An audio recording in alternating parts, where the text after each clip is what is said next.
Laurent, hey, congratulations for your new documentary, Jaws at 50. Thank you so much. Thank you. You know what? I've lived and watched Jaws for such a long time. I mean, I'm 50 years old myself, and I felt like I grew up with this film for such a long time. So tell us first is how this documentary came about with you. Well, I've had the privilege of having a relationship with Steven Spielberg and Amblin for 30 years. And I was not going to miss out on the 50th anniversary of Jaws. 50 years is for anything or anyone is a huge benchmark in someone's life or career. And I felt that Jaws deserved a big cake with a lot of candles on it. And so I endeavored to discuss this with Wendy Benchley as well, who's someone I've known since I've met Peter, and with Steven and Amblin and my producing team, and we decided this was definitely something we should do. And then, of course, we partnered with the amazing team of Nat Geo, which was fitting because the goal was to give this a sort of a new life or a new view actually on Jaws, one that had to do with the human experience of making Jaws as opposed to the usual, even though they're there, the shark wasn't working and all that stuff, which gets a little tiring. I really wanted to focus on the human experience of Jaws and the human reaction to Jaws, which is very much part of the Nat Geo label, if you will. And so I was very proud of partnering up with them and really telling a story from the point of view of the people, just like in a way, Stephen, incredible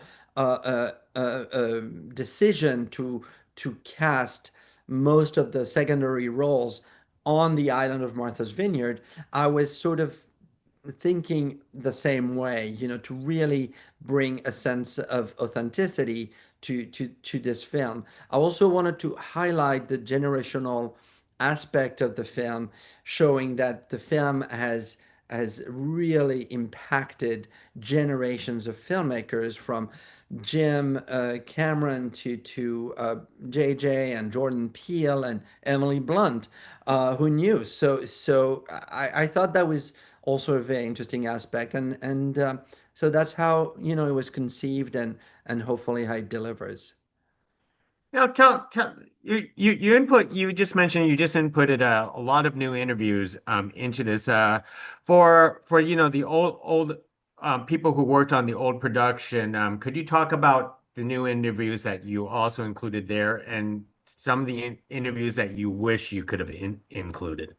Well, for one thing, I had done a documentary 30 years ago on Jaws, and I had incredible interviews with Roy Scheider and Richard Dreyfuss that were unparalleled, and I had not used a lot of them at the time, so I was able to dive into that, and I felt that it was bringing a really nice look back at particularly Roy, who is no longer with us.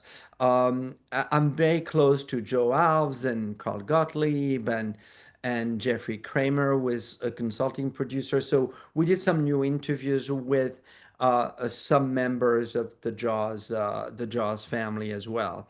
But it was really the filmmakers' point of view, and also some of the scientists that have been influenced also by Jaws. So the film gave birth to incredible filmmakers and also incredible, ocean advocate and scientist. And I think that's an aspect of the film that I think is very unique. That a film could inspire such a vast amount of people is pretty much unparalleled. So I really wanted to pay tribute to that as well. But again, the really unique thing is 50 years.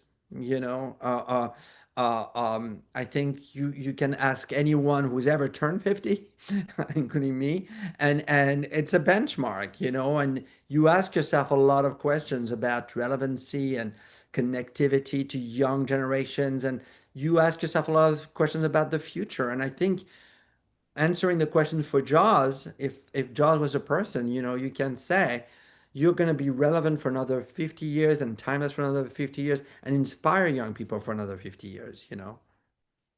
So personally to you, what does Jaws mean to you personally for the past 50 years? Well, Jaws means everything to me because it's because of Jaws that I moved to America.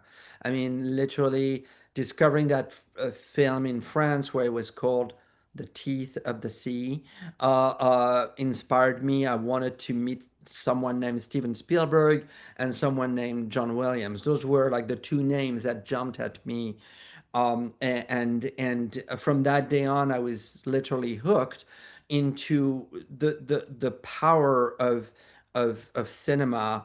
I wasn't a fan. I was an appreciator and someone who really wanted to understand how does a person realizes how does a person realize something like this? What is the journey? And so I have dedicated my life and career to understanding the sort of way that filmmakers think and work and by telling their stories and this is a story that brings me full circle because it literally was the sort of thing that got me interested in American culture, in American everything, and so I owe Jaws kind of my American journey. So in your opinion, what do you think is the secret to success of Jaws? Well, the secret to the success of Jaws is that it's about people. It's coming into an era where you know it's the end of the Vietnam War, the end of Nixon. There's and in the film, you know, everybody's challenging authority. People are being lied to. So I think there's this, from a subliminal kind of way, you know, people were relating to the situations of this sheriff, you know, but they're all talking about home in the movie, you know, you know, it's the Wizard of Oz. We all want to go home, and so there is an immediate recognition from us as the viewers, you know, not to mention the primal fear of the unknown, of the monster hidden, you know, when we're at our most vulnerable. And then there's the incredible you know, archetypal characters that we recognize on that boat becomes a microcosm of society with the kind of guy that represents the institution, the salty old sailor, the cop, you know, who is there symbolizing again authority, and then the scientist, the new generation that doesn't quite connect, you know, and they're all facing the same monster, and who's gonna survive? You know, so I think all of that transcends, makes Jaws not only an incredibly entertaining movie and scary movie for all the kind of popcorn movie, everything you want to say, but really truly a masterpiece that you can analyze and think about and discuss to no end. Well, let me wrap it up with one last question with you. As audiences have a chance to watch your documentary Jaws at 50, what is the one most important take you hope they walk away with? Watch it again. Never So stop true. watching Jaws. Never stop watching Jaws, and never stop, you know, learning from it on all aspects because it's an incredible story and it's an incredible work of art. So true. 50 years from now, there'll be a 100th anniversary and it will still have a lot of importance to our cinema. Laurent, thank you very much for speaking to us about Jaws at 50. Okay, thank you, Gig.